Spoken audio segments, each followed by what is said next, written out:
चलिए बच्चों देखते हैं। पिछली वीडियो में हमने देखा कि पूर्ण वर्ग मूल अगर कैसे ज्ञात करते हैं। वर्गमूल दी गई कोई संख्याएं कहेगा ये किस संख्या का वर्गमूल है, उसको ज्ञात करने के लिए मैंने आपको बहुत सारी चीज़ें बताई थी, ट्रिक से भी बताया था और ये सब चीज़ों को याद कर लो ऐसे से, ठीक है नहीं।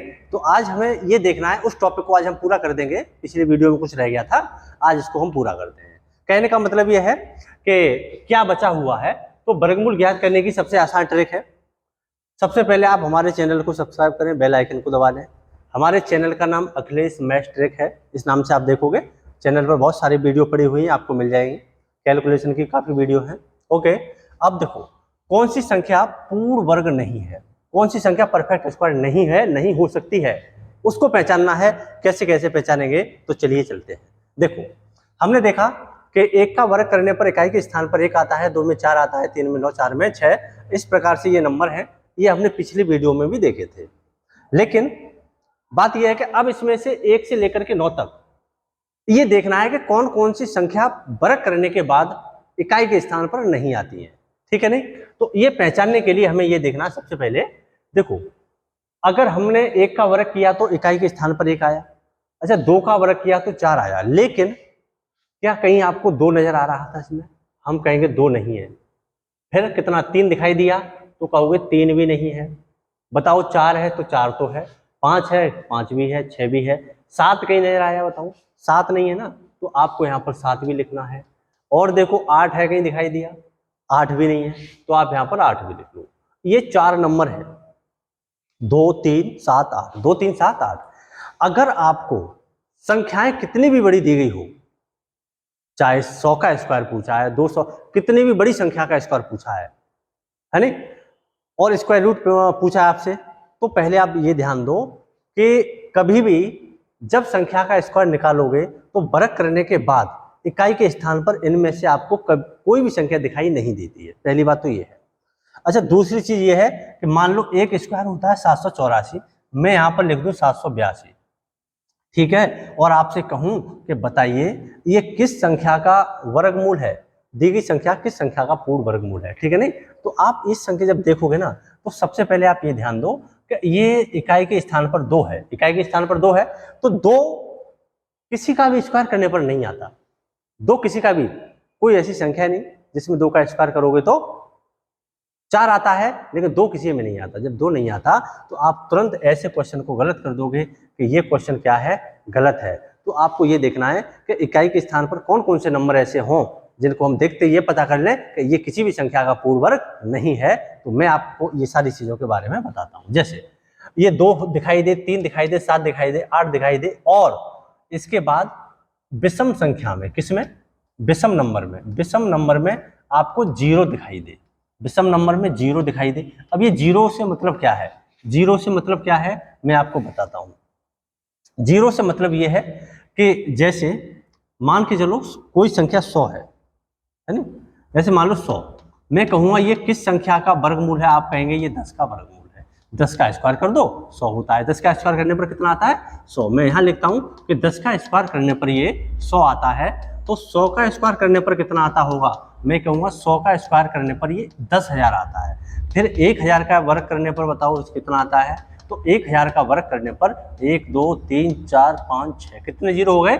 6, 2 2 4 और 2 6, यहाँ पर ये 4, यहाँ पर ये कितने है? 2। अब आप एक चीज देखो, अब ये विषम चीज देखो, ये विषम क्या है? विषम स्थान से मतलब है कि या तो आपको 1 0 दिखाई दे, या आपको 3 0 दिखाई दे, या 5 0 दिखाई दे, या 7 0 दिखाई दे। ऐसे 0 अगर आपको दिखाई दे संख्या में, तो आप देखते ही बता दो कि ये किसी भी संख्या का पूर्ण वर्ग नहीं है। क्यों? क्योंकि विषम 0 तो किसी भी पूर्ण वर्ग में आते ही नहीं है। फिर आता क्या है? हम कहेंगे सम आते हैं। कैसे आते हैं? जैसे देखो 10 का जब हमने यहाँ पर स्क्वायर किया, ध्यान से देखोगे कि जब 10 का स्क्वायर किया था यहाँ, तो यहाँ पर 100 हुआ ये, और 100 में कितने 0 हैं? 100 में आते हैं 2 0। और 100 का जब स्क्वायर किया तो ये आया यहाँ पर 10,000। अब 10,000 में 0 कितने हुए? 10,000 में 2 और 2 4 0। देखो पहले 2 0 थे, बाद में 4 0 हो गए, और जब 1000 का स्क्वायर किया तो कितने हो गए? यहाँ 3 और 3 6 0, यहाँ कितने 0 हो गए? 6। तो मैं कह सकता हूँ कि जितने भी 0 दिए गए हों, स्क्वायर करने के बाद उनके डायरेक्ट डबल कर दो। 3 0 है 6 कर दो, 5 है 10 कर दो, 10 जीरो है, 20 कर दो, सीधा हो गया स्क्वायर, कोई दिक्कत नहीं। जीरो कितने हो जाएंगे? डबल।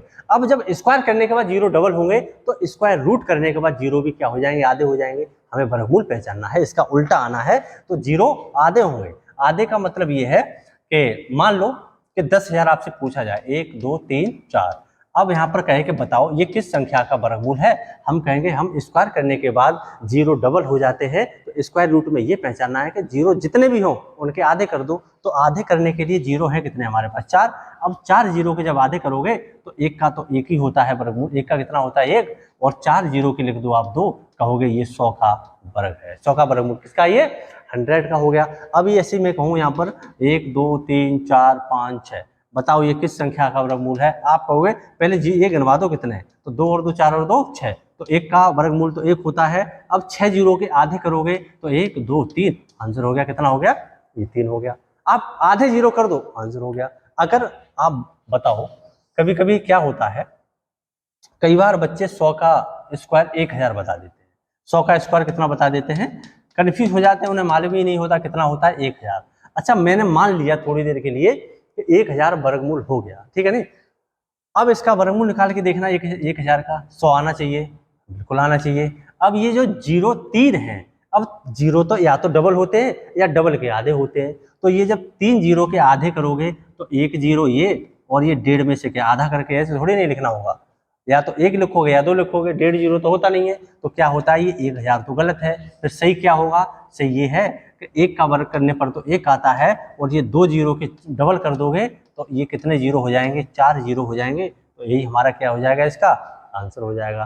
तो जितने भी जीरो दिए हैं या तो उसके डबल करो, और डबल जीरो है उसका वर्गमूल पूछा जाए उसके आधे कर दो, बस वही हमारा क्या होगा? परफेक्ट स्क्वायर हो जाएगा। कहने का मतलब ये है कि विषम स्थिति में अगर आपको कहीं भी जीरो दिखाई दे तो आप पहचान लेना कि ये किसी भी संख्या का वर्गमूल नहीं होता है। यहाँ तक किसी को कोई प्रॉब्लम हो तो मुझे बताइएगा, ठीक है नहीं। तो आपने क्या क्या देखा कि जब इकाई के स्थान पर इनमें से कोई सी संख्या आए तो आप देखते ही टिक लगा दो, ये किसी संख्या का पूर्ण वर्ग नहीं है। वर्ग हो सकता है, पॉइंटों में जा सकता है, लेकिन पूर्ण वर्ग नहीं होता, पूर्ण वर्ग नहीं होता, ठीक है नहीं। इस चीज का ध्यान रखोगे, ठीक है नहीं। तो आप इस तरीके के क्वेश्चनों को देखते रहिए और हमारे साथ जुड़े रहिए। और ये वीडियो भी खत्म हो चुकी, आपका ये वर्ग का जो टॉपिक है वर्गमूल वर्ग, ये पूरा मैंने समाप्त कर दिया है और आपको जल्दी से जल्दी वीडियो मिल जाएगी। इसके बाद मैं लेकर आ रहा हूँ आपको घन कैसे निकालते हैं, घनमूल कैसे निकालते हैं, बहुत अच्छी और आसान ट्रिक बढ़िया से लेकर आऊँगा। और आप देखने ना भूलें और हमारे चैनल से जुड़े रहें, लाइक करें, शेयर करें और सब्सक्राइब करें, ठीक है नहीं। तो देखते रहिए Akhilesh math trick. Okay, thank